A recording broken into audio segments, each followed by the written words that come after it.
We are on the record. We are here in the case of State of Florida versus Andre Abrams Sr., case 0121 CF 3691A, and we are here on the motion for post-trial release pending appeal. And Mr. Markey, you may proceed. Yes, sir. Your Honor, as the court is aware, we filed a motion for post-trial release. It is the defense's position that Mr. Abrams is statutorily eligible for a post-trial bond as he's never been convicted of a felony. I would also highlight that he has very strong ties to the community, which has been attested to by the number of individuals who have filed letters of support and has appeared on his behalf on numerous occasions before Your Honor and on other instances of this court. He does, as I mentioned, he doesn't have any prior felonies. The most recent criminal offense, absent the facts that gave rise to this misdemeanor conviction, would be a 2004 misdemeanor. He's never been to DOC. He's never failed to appear. As the court had observed earlier during the pendency of the case in question here today, he abided by all conditions of release that the court placed upon him. He was always in court. He has been in this community for going on now for 35 years. So I don't believe he will pose a flight risk, and he certainly was able to maintain the condition, I think, which is probably of most concern to this court, no contact with the alleged victims here. He will certainly abide by any conditions that the court would place on him. I will highlight that when he was originally released on bond, on a felony, it was a $15,000 bond.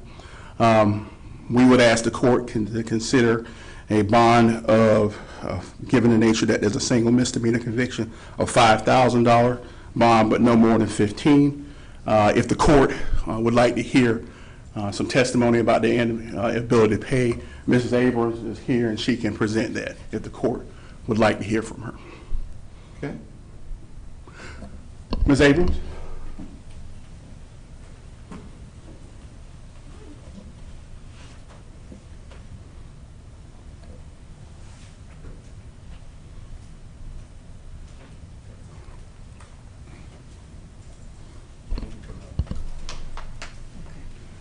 And just if you would raise your right hand for me, please. Do you swear or affirm everything you're going to tell me is the truth? I affirm, yes. Thank you. So, Ms. Abrams, and this is really on the issue of your family's ability to post bond. All right. So, just for the personal record, can you identify yourself for the court? Yes, my name is Sherry Abrams. And what is your relationship to Mr. Abrams? He's my husband. All right. Prior to Mr. Abrams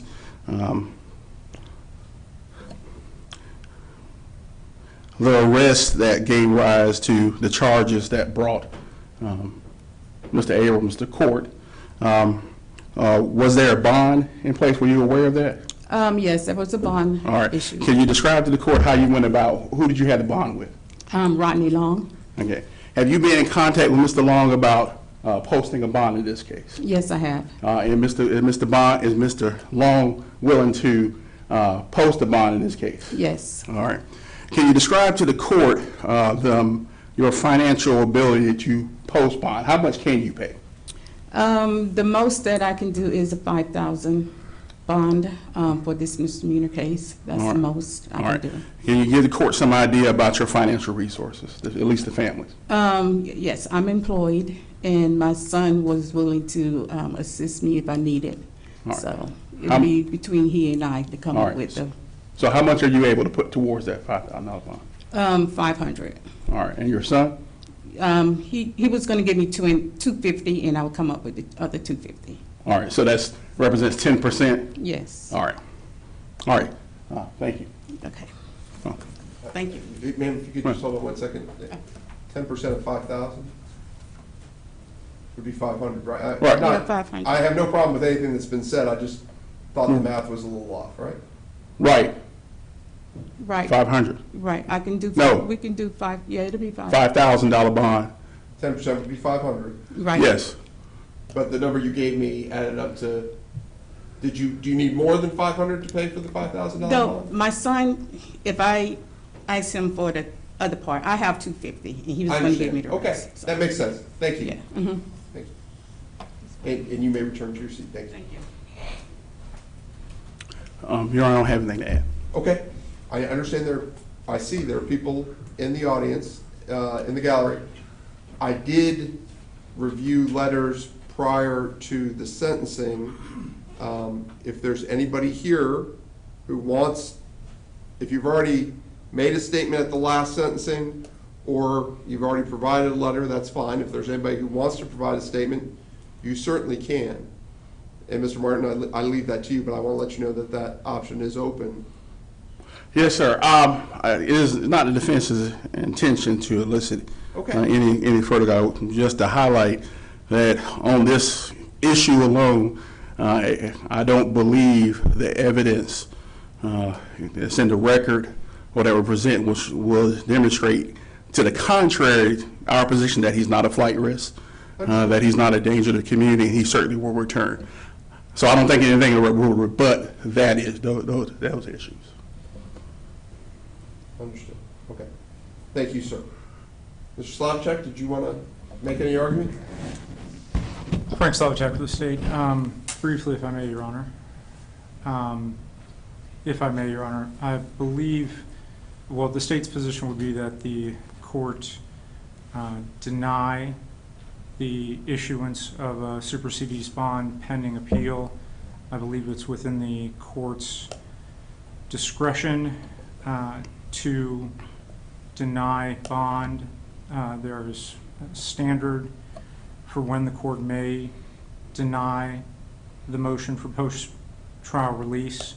I think the primary issue that the state is in contention with is whether or not, arguably under Florida Rule of Criminal Procedure, there is an issue in contention for purposes of appeal that is open or fairly debatable on appeal. And I have to go back to the defense's motion, and if I mischaracterize or miscite something, I apologize. The state's argument would rest primarily on the fact that in the motion for post-trial release pending appeal, the defense does not specifically specify the issue that it is seeking for purposes of appeal, that it believes in good faith is open or will be subject to being overturned during the pendency of the trial. And in looking at the docketing statement that was filed post-trial, it appears that for purposes of appeal, it may be the motion to mitigate sentence, which the standard at the motion. Well, I believe I've reviewed the court file, and I've taken judicial notice of the filing by Mr. Martin of statements of judicial acts under review. And my recollection of what was placed in that is that it was the motion for judgment of acquittal and any other acts that the appellate court found relevant. And I'm paraphrasing, but that's Yes, my sir. memory of having reviewed the statements of judicial acts under review. Yes, sir. And I apologize, I may be misreading or misunderstanding when I'm looking at the docketing statement, that maybe it was just the motion to mitigate was still pending before this court. I apologize. From the state's perspective, Your Honor, it would be the state's position that there is not something highly debatable, subject to likelihood of appellate issue, such that the court could, in good faith, deny the supersedes bond. Okay. Thank you. Anything further, Mr. Martin? Yeah, just some brief response. I believe the standard and analysis the court has to put forward No one of the factors is dispositive. It's a totality of the circumstances analysis, and I think the way the case law is outlined, and just really whether or not this was taken in good faith, and it's difficult to speculate going forward whether or not a particular issue on appeal is going to be successful or not. And even if that is deemed an issue that may be considered weaker than the others, it's certainly not the one issue outweighs all the other. And in fact, I would argue respectfully that his past behavior of abiding by the court's conditions of release, his ties to this community, his demonstrated ability to not be a danger to the community, and quite frankly, that given the typical process of appeal, his sentence might be over by the time any appeal is done. And I would respectfully suggest to the court that those factors far outweigh that single issue. Thank you, sir. I am going to take this under advisement. I'm going to issue an order. My goal is to have an order issued by Monday. So I'm not going to drag my feet on this and sit around for weeks to get an order out. My goal, absent something that I don't foresee, is to have this order out on Monday. Yes, sir. Okay? All right. Thank you all. We are adjourned. Thank All you. rise. Court is now adjourned.